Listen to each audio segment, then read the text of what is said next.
De volta com vocês, galera, no canal mais abençoado do YouTube. E louco, mas é claro, por Jesus. E dessa vez o assunto é EBD em casa, lição de número 12. 19 de dezembro de 2021, será ministrada no próximo domingo na igreja. E estaremos trazendo aqui subsídio para você tirar nota 10 na aula, no domingo que vem. O tema da lição, a coragem do apóstolo Paulo diante da morte. O nosso comentarista Elianai Cabral, ele dá ênfase na coragem de Paulo. Tá? O que é coragem? Coragem não é ausência de medo, mas é domínio sobre o medo. Medo é um sentimento humano, mas coragem é uma virtude divina. Vamos aprender isso ao discorrer essa lição. O textual se encontra em 2 Coríntios capítulo 4 e versículo 11. Assim nós que vivemos, estamos sempre entregues à morte por amor a Jesus, para que a vida de Jesus se manifesta também em nossa carne mortal. Essa é uma verdade. Verdade prática. O Espírito Santo nos prepara para sofrer por Jesus Cristo e suportar as angústias e as aflições na obra de Deus. É Ele que nos encoraja. Ele é a nossa coragem para fazer a grande obra do Senhor Jesus. Sem Ele não poderemos realizar nada. Sem Jesus não podemos fazer nada, disse o próprio Jesus. Os objetivos específicos são 3. Mostrar a consciência de Paulo quanto ao padecer por Jesus, apontar a coragem para enfrentar as ameaças de morte, destacar acusações e prisões de Paulo no templo.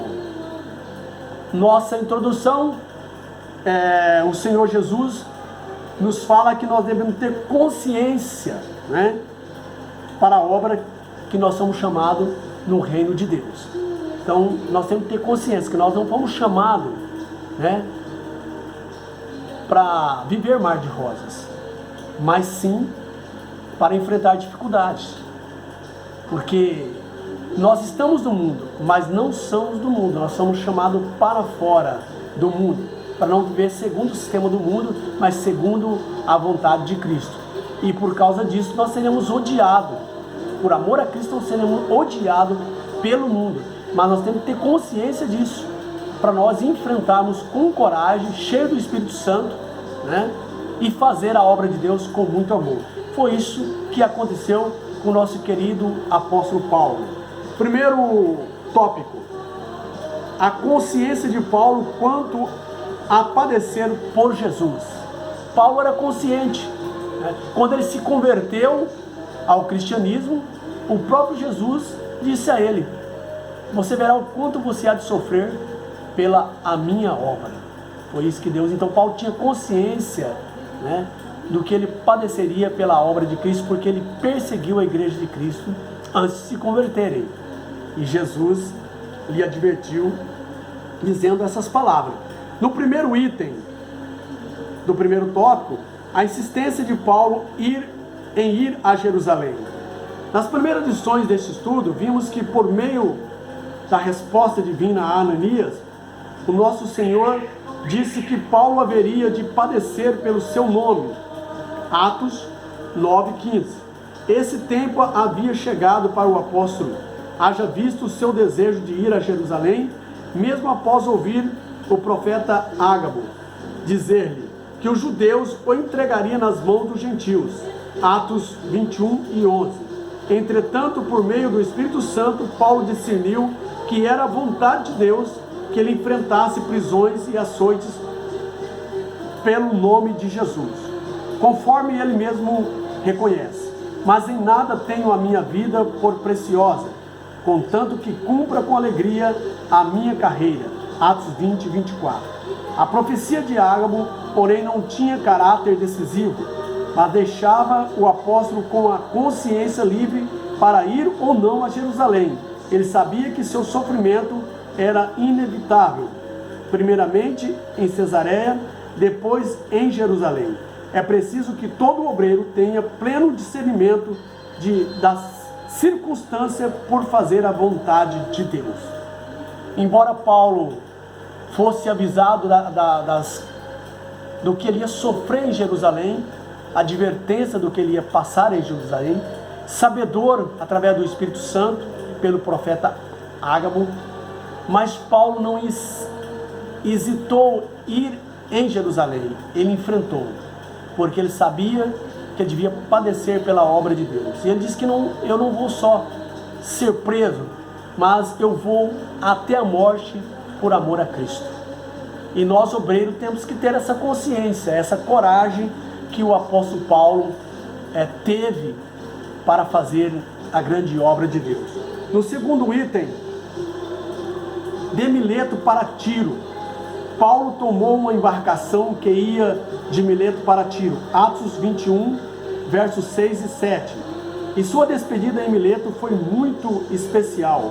O apóstolo decidiu em seu coração que deveria ouvir a voz do Espírito Santo e partir.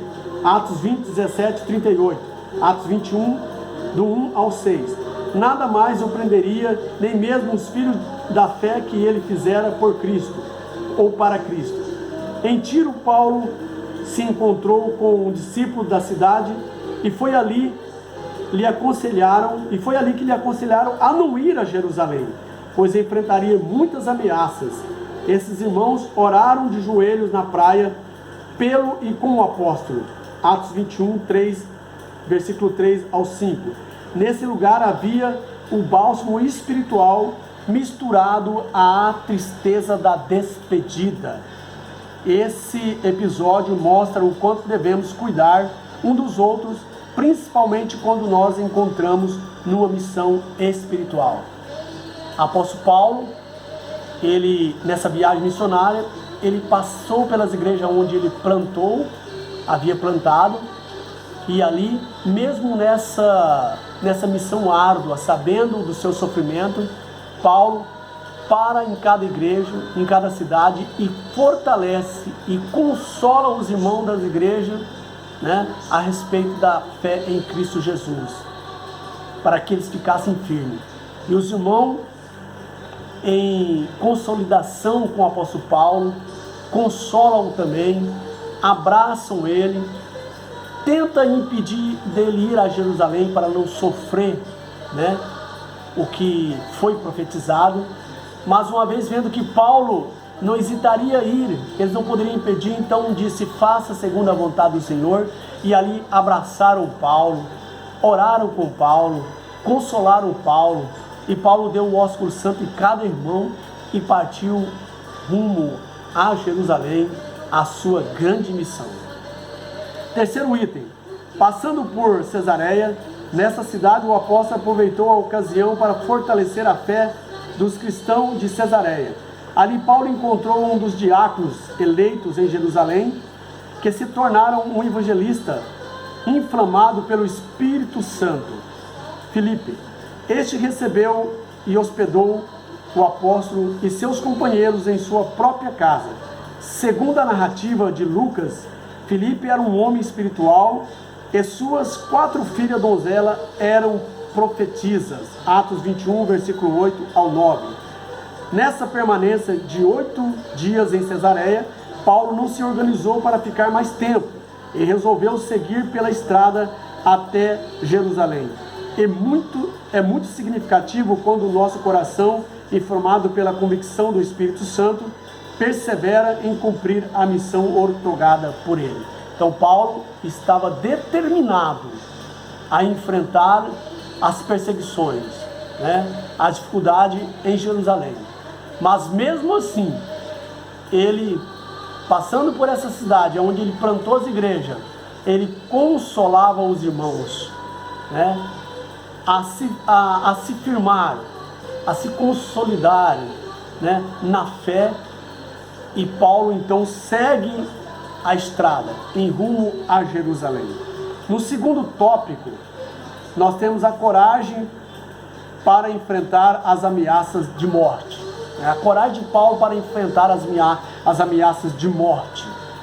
Aonde Paulo encontrou essa coragem?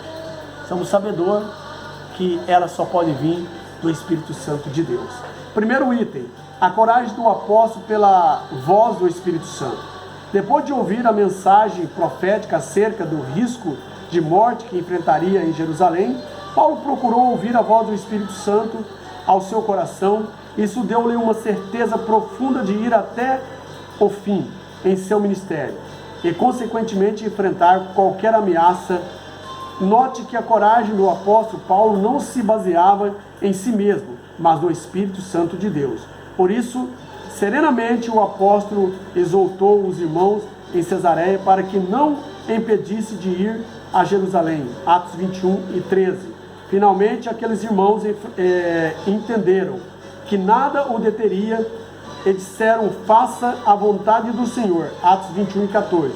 Precisamos aprender a ter a serenidade do Espírito Santo em todas as nossas decisões. Então, quando nós tomamos uma decisão na obra de Deus, precisamos de ter essa paciência, essa serenidade que o apóstolo Paulo teve, né? De enfrentar as dificuldades, de enfrentar os problemas com cabeça erguida e com coragem. E não acovardar diante, né, do enfrentamento que nós temos que ter em prol da obra de Deus. Nem que for para perder a vida, nós não podemos recuar. Devemos ir em frente para obedecer o ID de Jesus Cristo e sofrer pela tua obra. Jesus disse: aquele que ganhar a sua alma, perdê-la-á, mas aquele que perder a sua alma por amor de mim, ganhá-la-á. Isso é poder de Deus. Segundo item, a chegada em Jerusalém. Paulo foi para Jerusalém acompanhado por alguns discípulos de Cesareia.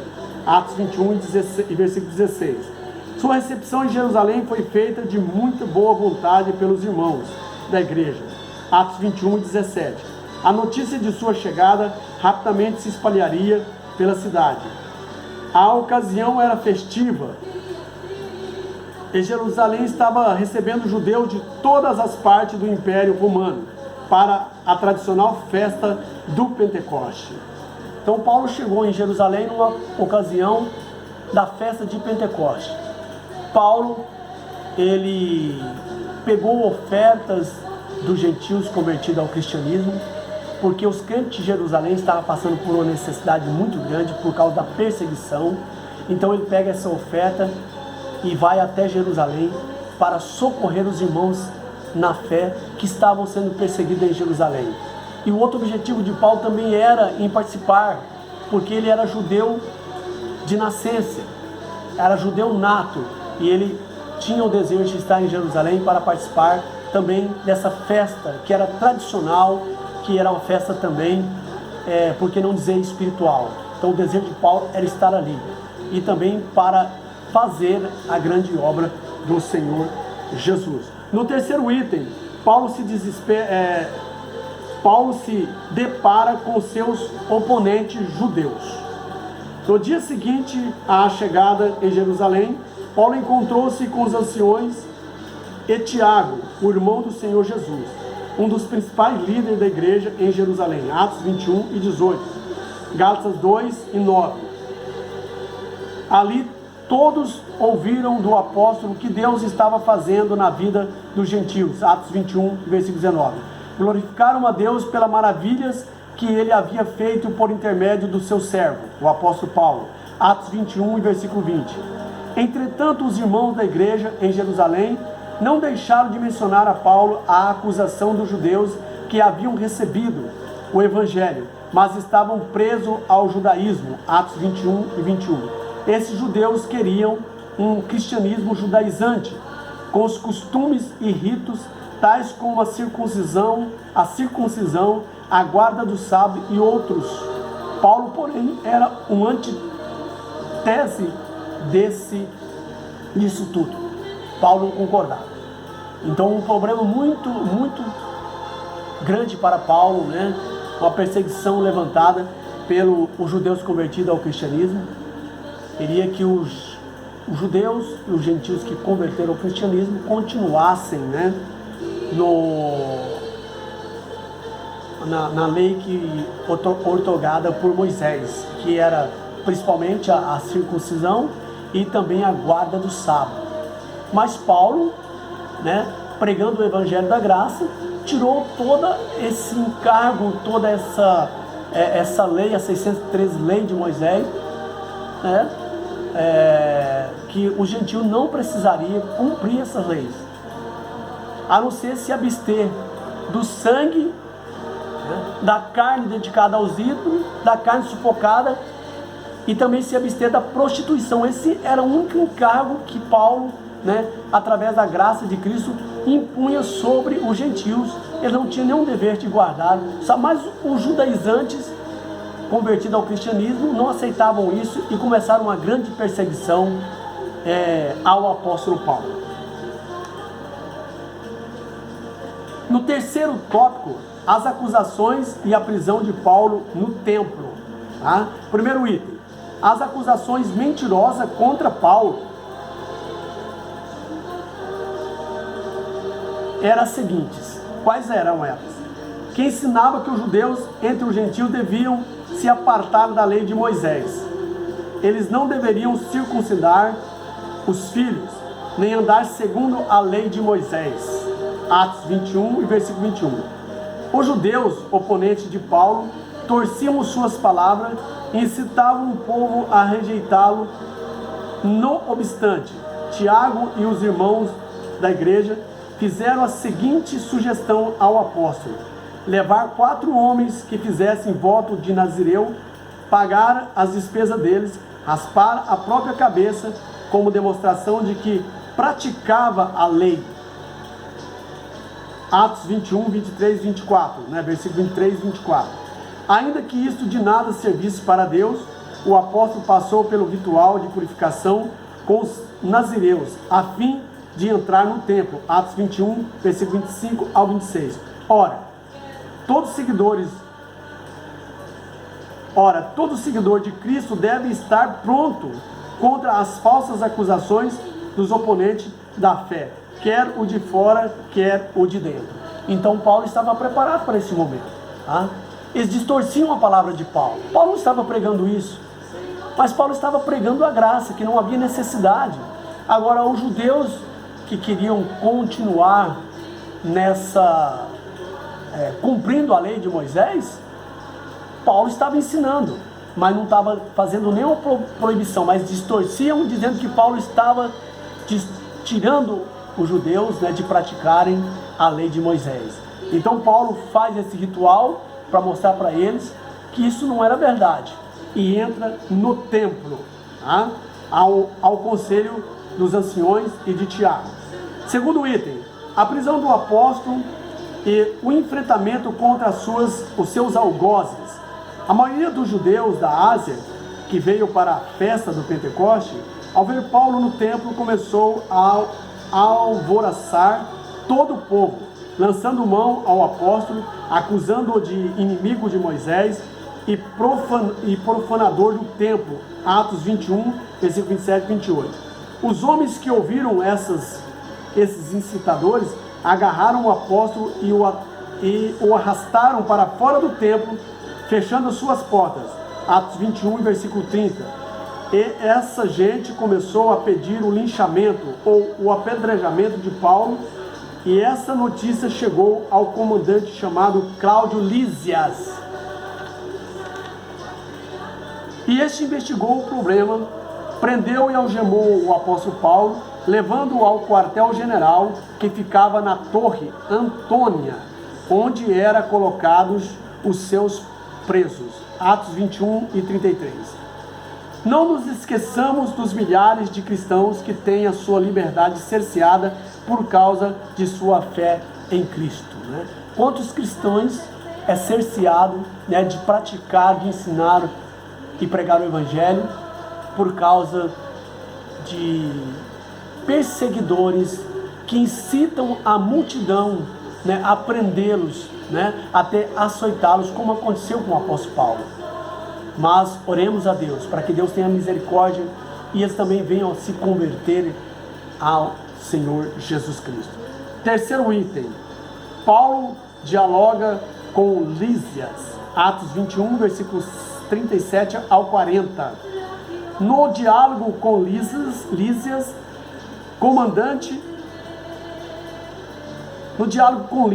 Paulo fala em grego polido, e o comandante então descobriu que o apóstolo não era o sicário egípcios, procurado nas regiões do império. Esses egípcios levantaram uma sedição contra o imperador tempo atrás, Atos 21 e 38. Como Paulo se declarou cidadão romano, Lísias não mais o confundiu com esse sicário e mudou a forma de tratamento com o apóstolo Paulo, Atos 21, 39 a 40. Mesmo ferido pelos açoites, manchado com o próprio sangue, mas estimulado pelo sentimento de mártir pelo seu Senhor, o apóstolo não perdeu a oportunidade de usar sua defesa para proclamar o Evangelho. Eis a razão de o apóstolo padecer pelo nome do Senhor Jesus. Proclamar o Evangelho para as pessoas que odiassem.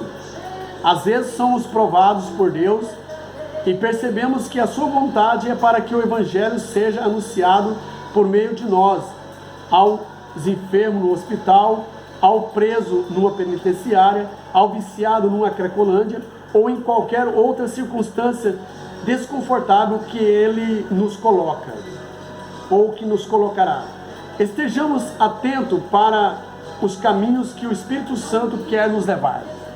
Então nós vemos aqui que Paulo, em sua prisão, a prisão não intimidou Paulo, ele pregava para aqueles que estavam junto com ele no cárcere. Quando ele era levado ao julgamento, ele pregava para os generais, para os tribunos, a ponto de algum deles se converter ao cristianismo, ou quase em converter ao cristianismo, pela eloquência, como Paulo falava do Evangelho de Cristo. Isso é importante, nós trazemos para nós, fazer a aplicação pessoal para nossos dias. Quantas oportunidades nós perdemos, porque a situação é difícil. Quantos cristãos, indevidamente, inocentemente são presos, mas é uma oportunidade que Deus está dando para pregar o Evangelho aos encarcerados. Quantas pessoas que vão aos hospitais, com doença tal, e ali, à vez de pregar o Evangelho, se fica intimidado, mas é a oportunidade para Deus também salvar os enfermos que estão junto com ele. Quantas pessoas drogadas que nós encontramos e às vezes não falamos do amor de Cristo, mas Paulo nos ensina que ele estava preso, mas a palavra não estava presa. E ele deveria pregar em tempo e fora de tempo. Isso é muito importante. E para nós concluirmos essa lição, fazer a sua conclusão, a atitude de sofrer pelo nome de Jesus tem sido abandonada nos tempos modernos. A visão que Paulo tinha da missão evangelizadora o fazia enfrentar toda e qualquer oposição e sofrimento. O apóstolo podia dizer: porque a nossa leve e momentânea tribulação produz para nós um peso eterno de glória, muito excelente. 2 Coríntios, capítulo 4, versículo 17. Fica com vocês, esse texto muito importante, que todo sofrimento, são momentâneos, e ele produzirá para nós, um peso de glória, muito excelente. Esse é o aconselhamento do apóstolo Paulo. Que Deus abençoe cada um de vocês. Dá o seu joinha, compartilhe esse vídeo para o maior número de pessoas que você conhece, e continuarei orando por você que está ao alcance desse vídeo. Que Deus abençoe você e a sua família. Um beijão no seu coração e até o próximo vídeo. Bye bye, fiquem com Deus.